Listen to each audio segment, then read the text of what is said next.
Je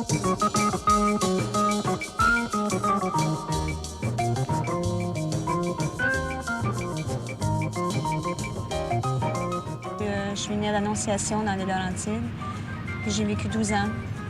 Et par la suite, là, je suis déménagée à la ville. J'ai fait mes études ici. J'ai jamais pensé à une carrière sportive. C'est venu tout simplement avec le commencement par un jogging comme tout le monde.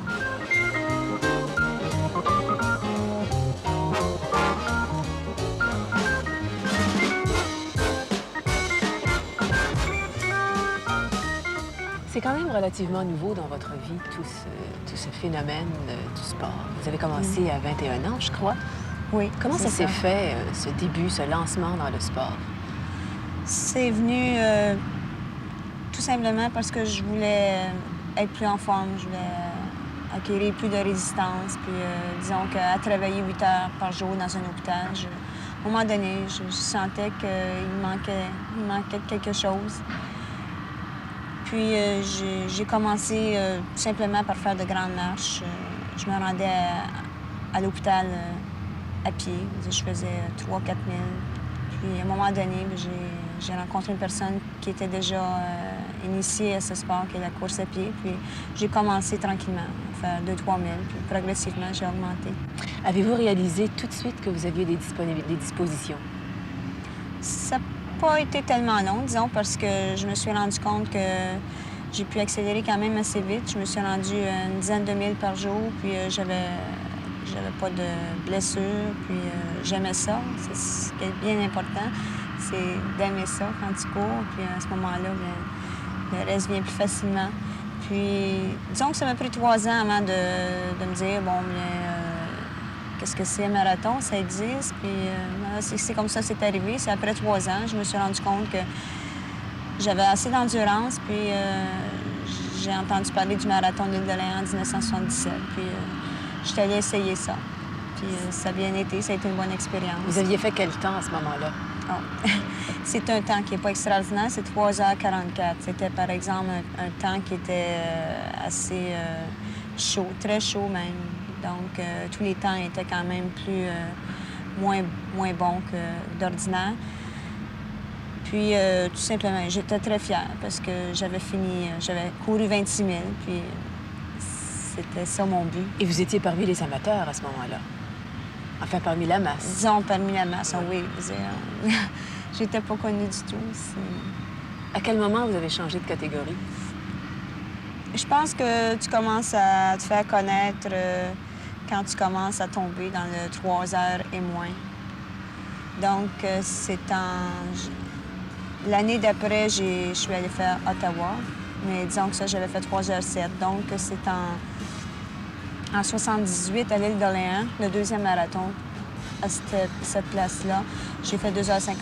Puis, à un moment donné, j'ai toujours amélioré mes temps.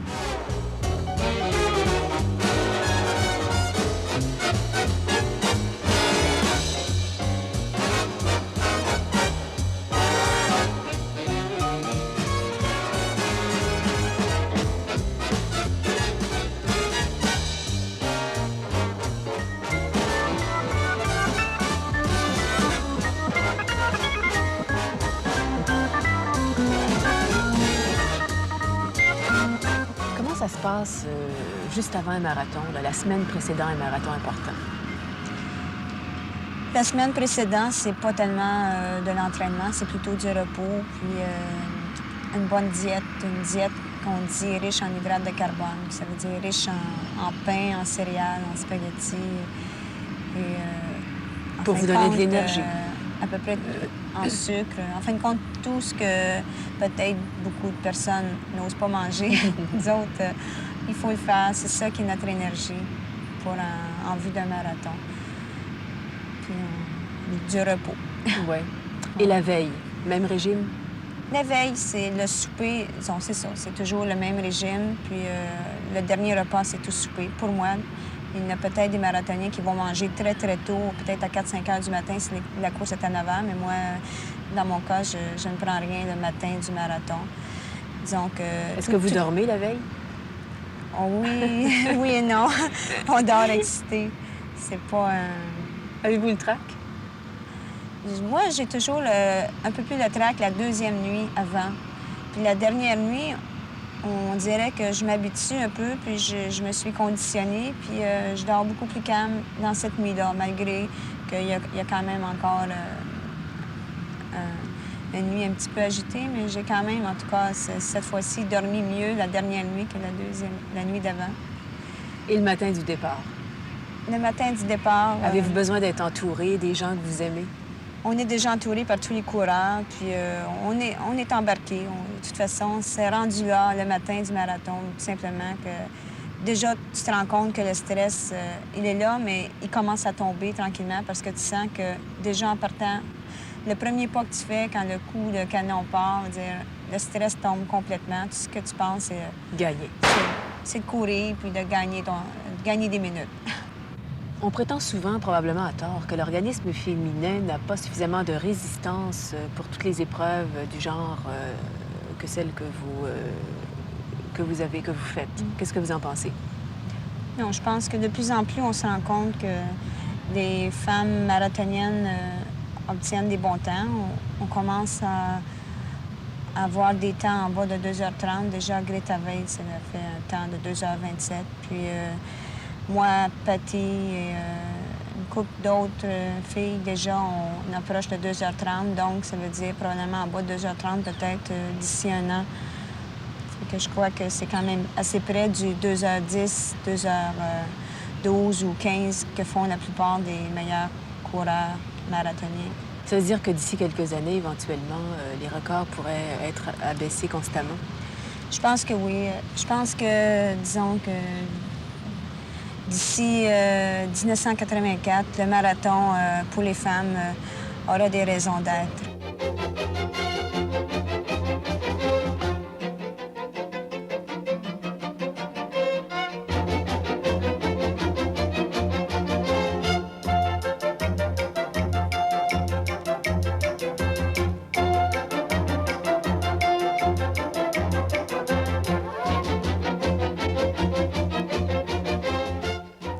Gagner, Jacqueline, est-ce que c'est important?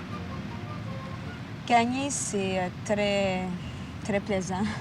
Quand on gagne, c'est la première place, c'est les honneurs, en fin de compte.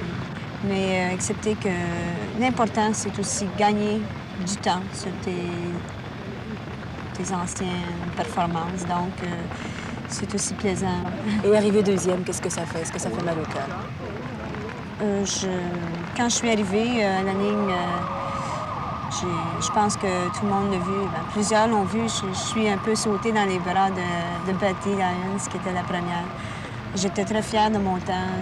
Puis je crois que j'étais fière parce que je suis terminée tellement forte que dans ma tête, c'était pour moi une victoire. Ça voulait dire que ce qui m'a manqué, c'est pas la force physique, c'était peut-être un petit peu de force, à un moment donné, une petite barrière psychologique est arrivée au 30-35e kilomètre. Donc, pour moi, c'était de la joie parce que je me suis dit, le prochain marathon, c'est peut-être un autre exploit puisque je suis finie forte. C'est de la confiance, puis je l'ai exprimé comme ça. Puis j'étais contente aussi d'être... d'avoir atteint l'objectif que je voulais.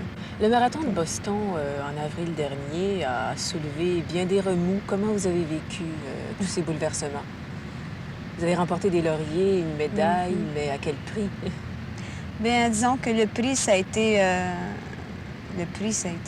que j'ai été connue de par le monde avec ça. Donc, d'un sens, ça a été bon. Ça a été très, très émouvant et peut-être par période fatigant parce que je me sentais un petit peu attaquée dans ma vie privée quasiment. Pour moi, c'était tellement... c'était pas usuel du tout. Maintenant, je suppose que votre vie a considérablement changé depuis la tournure que votre carrière est en train de prendre. Oui, disons que ça a considérablement changé. Depuis Boston, j'ai décidé de prendre un an sans solde à mon travail. Je pouvais me permettre ça, puisque après 7 ans dans le même hôpital, on a le droit à prendre une année comme ça, si on veut. sans solde, puis on Sans peut retourner. perdre tous les droits. C'est ça, on peut reprendre l'ouvrage par la suite après 1 an. Fait que pour moi, c'était une certaine sécurité parce que le sport, c'est bien beau, c'est satisfaisant, c'est motivant quand on arrive à atteindre nos objectifs, mais c'est pas tellement ça qui te fera vivre. Fait que j'avais quand même besoin de cette sécurité-là. Et les plaisirs de la famille? À courir comme vous le faites? Ah, oui. C'est pas pour maintenant?